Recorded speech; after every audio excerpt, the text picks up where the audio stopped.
बदलते मौसम के कारण लगातार बढ़ रहे जुकाम में बुखार के मरीज, अस्थमा के मरीजों को सांस लेने में हो रही परेशानियां। अस्थमा के मरीजों पर नॉर्मल दवाइयां व सांस के पंप नहीं कर रहे काम। खुले में प्लास्टिक जलने से बढ़ रहा वायु प्रदूषण।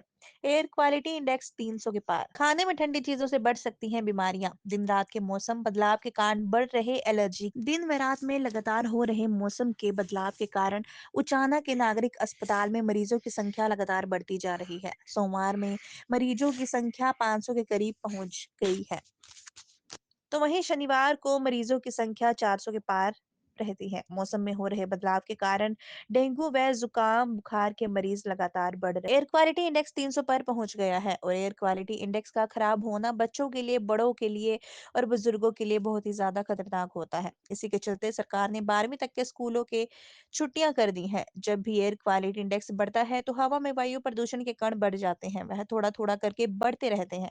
वह हमारे सांस के द्वारा हमारे गुर्दों तक पहुंचते हैं और नुकसान करते हैं। एयर क्वालिटी इंडेक्स इतना बढ़ गया है जैसे एक व्यक्ति दिन में 20 से ज्यादा सिगरेट पीता हो या फिर कोई कोयला खदान में काम करता है। वह सांस के द्वारा जितना डस्ट खींचता है, इसमें बच्चों से लेकर बड़ों तक सांस की बीमारियां बढ़ जाती हैं। आजकल मौसम में वैसे भी बदलाव हो रहा है। बच्चे और बूढ़े इस मौसम में ज्यादा बीमार होते हैं। जैसे जैसे प्रदूषण बढ़ता है तो सांस की दिक्कतें भी बढ़ती हैं। आजकल दमा के मरीज ज्यादा बढ़ने लग गए हैं क्योंकि सांस लेने में उनको ज्यादा दिक्कतें हो रही हैं। कई मरीजों को तो अस्पताल में दाखिल करना पड़ता है क्योंकि उन पर नॉर्मल दवाइयां या फिर सांस के पंप काम करना बंद कर देते हैं। प्रदूषण के बढ़ने का कारण अभी धान की कटाई हुई है और ज्यादा वाहनों से निकलने वाला धुआं और खुले में जलाया गया कूड़ा भी होता है, जिसमें ज्यादा भूमि का प्लास्टिक का जलना होता है। सांस के मरीज का बढ़ना तो अस्थमा के मरीज है। वह प्रदूषण को लंबे समय तक सांस के द्वारा खींचते रहते हैं। उनके गुर्दे और फेफड़े पहले ही बहुत कमजोर होते हैं। वायु प्रदूषण के कारण वह स्थायी रूप से खत्म हो जाते हैं। इन सभी बीमारियों को हम रोक सकते हैं। वैसे भी सरकार बहुत से कार्य कर रही है। इसके अलावा घरेलू उपाय हैं कि जैसे कोई बाहर निकलता है तो मास्क लगाकर बाहर निकले। इससे जो वायु प्रदूषण के कण है वह काफी हद तक कम हो जाते हैं। इस मौसम में ज्यादातर सांस की दिक्कत होती है तो मरीज ठंडी चीजों का इस्तेमाल न करें। अगर ठंडी चीजों का सेवन करते हैं तो वह बीमारियों को और बढ़ाती है। इस समय डेंगू के मरीज व सांस के मरीज लगातार अस्पताल में आ रहे हैं। मौसम के लगातार बदलाव से एलर्जी जैसी बीमारियां भी बन रही हैं। अगर आप घर में हैं और मौसम भी बदलाव हो रहा है तो गर्म चीजों का सेवन करें। ज्यादा देर तक क्या कि अभी डेंगू का सीजन चल रहा है तो आसपास कहीं पानी इकट्ठा ना होने दे ताकि मच्छर ना हो और परिवार में बीमारियां न फैले। इस समय डेंगू के मरीज ज्यादा बढ़। बच्चों को पूरे कपड़े पहनाना जरूरी है। रात में ठंड और सुबह मौसम साफ होने से बीमारियां बढ़ सकती हैं। बच्चों को आधी बाजू के कपड़े न पहनाएं ताकि उन पर मौसम का ज्यादा प्रभाव ना पड़े और उनका सिर ढक कर रखें। मरीज 12 ने बताया कि उन्हें 1 हफ्ते से तबीयत खराब रहने से हुआ बुखार, जिससे प्लेटलेट्स घटी। उचाना के सामुदायिक स्वास्थ्य केंद्र में 3 दिन पहले भर्ती हुई, तब से तबीयत में सुधार है। यहाँ पर समय समय से दवाई वितरित कराई जाती है। डॉक्टर भी समय समय से संभाल रहे हैं। हाँ जी, क्या दिक्कत हो गई है? मेरा प्लेट घटी, बुखार चढ़ा था जी। कितना समय आ गया? कई दिन हो गए जी, गाँव में दवाई खाएंगे, मेरे को आराम नहीं होया। कोई पीड़िया बोला, कोई कोई बोला मोती धारा बना रहा। फिर माड़ा एडमिट हुई, मैंने 3 दिन हो गए जी, आज मेरा पूरा आराम है। दवाइयाँ उपलब्ध हैं सारी? आटे माटे में दवाई दे जी, टीके दवाई सही इलाज चल रहा है। डॉक्टरों की कैसे देखभाल रहती है? जमा सही टमाटे में आवा जी। क्या नाम है आपका? मेरा नाम बाला है जी। कहाँ से? मखंड से जी। सर, एयर क्वालिटी इंडेक्स बढ़ रहा है लगातार, 190 के पार पहुंचा है। तो क्या-क्या बीमारियां इसमें आने की संभावना है? देखो, एयर क्वालिटी इंडेक्स है वो मेनली क्या है, 190 नहीं, वो काफ़ी 3 उचाने का देखा जाए तो हम 300 से ऊपर है।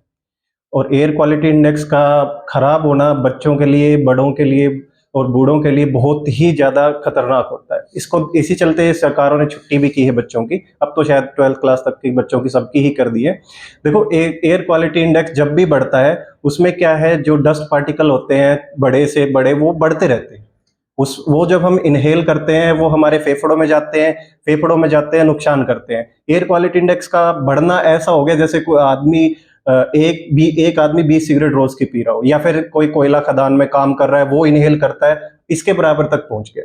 इसमें क्या दिक्कत है, बच्चों में लेके बड़ों तक सब में श्वास की बीमारियां बढ़ जाती हैं। और आजकल थोड़ा मौसम वैसे चेंज हो रहा है, तो बच्चे बूढ़े तो वैसे ही सेंसिटिव उस पे होते हैं, तो जैसे ही पोल्यूशन बढ़ता है तो वैसे वैसे श्वास की दिक्कत बढ़ती रहती है। और जो पेशेंट जैसे दमा के पेशेंट हैं वो आजकल काफ़ी बढ़ गए हैं, क्योंकि सांस लेने में उनको अधिक से अधिक कठिनाइयाँ हो रही है। कई पेशेंटों को तो फिर दाखिल भी करना पड़ता है, क्योंकि नॉर्मल टैबलेट्स हैं या हम पंप्स देते हैं, इनहेलर्स देते हैं, वो उनको काम भी नहीं कर रहे हैं। सर क्वालिटी इंडेक्स बनना है, क्या कारण मानते हैं किस वजह से वायु प्रदूषण? देखो, एयर क्वालिटी इंडेक्स बढ़ने के तो बहुत सारे रीज़न होते हैं। जनरली नॉर्मली क्या है, अभी जैसे कटाई हुई है उसके कारण भी क्वालिटी इंडेक्स बढ़ा है, या फिर पोल्यूशन क्या है कि व्हीकल्स हैं या जनरली इंडस्ट्रियल एरिया होता है तो भी थोड़ा ज़्यादा बढ़ता है। नॉर्मली जगह पे जैसे हम कुछ भी ओपनली कुछ भी जला देते हैं तो वो सारी चीज़ें है ना, प्लास्टिक का मेनली जलना, तो ये सारी चीज़ें काफ़ी इफ़ेक्ट करती है। सर इसमें क्या क्या बीमारियां बढ़ रही हैं लगातार बढ़ रही हैं? देखो, इसमें कभी-कभार क्या होता है, जैसे अस्थमा के पेशेंट हैं, वो इस चीज़ को लंबे टाइम तक इन्हेल करते हैं तो उनके लंग्स ऑलरेडी वीक पोज़ीशन पे होते हैं, वो परमानेंटली डैमेज हो जाते हैं। उसमें फिर एम्फाइसीमा वगैरह और ज़्यादा बड़े पार्टिकल होते हैं तो एस्बेस्टोसिस, ये सारी बीमारियाँ होने के बहुत ज़्यादा कारण हैं। सर क्या इसका कोई घरेलू उपचार भी है जो दमा के मरीज हों? हाँ, देखो क्या होता है कि इन चीज़ों को हम रोक सकते हैं, वो सब चीज़ें तो बहुत सारे सरकार मिल-जुल के जो काम कर रही है वो तो ज़रूरी है ही। उसके अलावा अपन घरेलू उसमें क्या कर सकते हैं, जैसे भी बाहर निकलते हैं, पॉसिबल हो पाए तो मास्क पहन के निकलें, क्योंकि उससे क्या है, जो मेन डस्ट पार्टिकल है वो काफ़ी हद तक रुक जाते हैं। उसके अलावा हम क्या कर सकते हैं, जैसे इस मौसम में सांस में दिक्कत होती है तो ठंडी चीज़ों का सेवन ना करें। ठंडी चीज़ों का सेवन करेंगे तो फिर वो बीमारियों को और आकर्षित करता है। जी, हॉस्पिटल के अंदर अगर देखा जाए तो किस चीज़ के मरीज, किस बीमारी के मरीज ज़्यादातर बढ़ते हैं? देखिए, ये टाइम डेंगू का भी है और पोल्यूशन के कारण भी और मौसम चेंज होने के कारण भी एलर्जिक राइनाइटिस वगैरह, कॉमन कोल्ड हो गया, और सीओपीडी पेशेंट्स बहुत सारे हैं। इसमें खाने-पीने का भी कोई देखिए, खाने पीने का क्या है, आप घर में हैं, मौसम चेंज है तो गर्म चीज़ों का सेवन करें और ठंडी चीज़ों को अवॉइड करें ज़्यादा देर तक। और इसमें मेन चीज़ क्या है कि अभी जैसे डेंगू का सीजन चल रहा है तो आसपास कहीं पानी नहीं इकट्ठा होने दें, ताकि डेंगू का मच्छर ना फैले और परिवार में बीमारी ना हो, क्योंकि इस टाइम पे डेंगू के मरीज काफ़ी हो चुके हैं। सर ठंड भी कभी घट रही है, रात को बढ़ जाती है, दिन में मौसम साफ है, तो क्या इससे कोई फर्क पड़ने वाला है? हाँ, मौसम चेंज का हमारे बॉडी पे इफेक्ट तो पड़ता ही है। जैसे हम यहाँ रहते हैं हिल एरिया में तो ये काफ़ी चीज़ें इफेक्ट करती हैं, मेनली बच्चों को एक मेन चीज़ क्या है कि पूरे कपड़े पहना के रखें, हाफ बाजू का चीज़ें ना पहनाएं, स्वेटर वगैरह या जैकेट वगैरह अच्छे से पहनाएं, ताकि उन पे मौसम का इफेक्ट थोड़ा कम रखें और हो सके तो सर ढक के रखें। सर नाम? मेरा नाम डॉक्टर योगेश, चिकित्सा अधिकारी, सिविल हॉस्पिटल उचाना।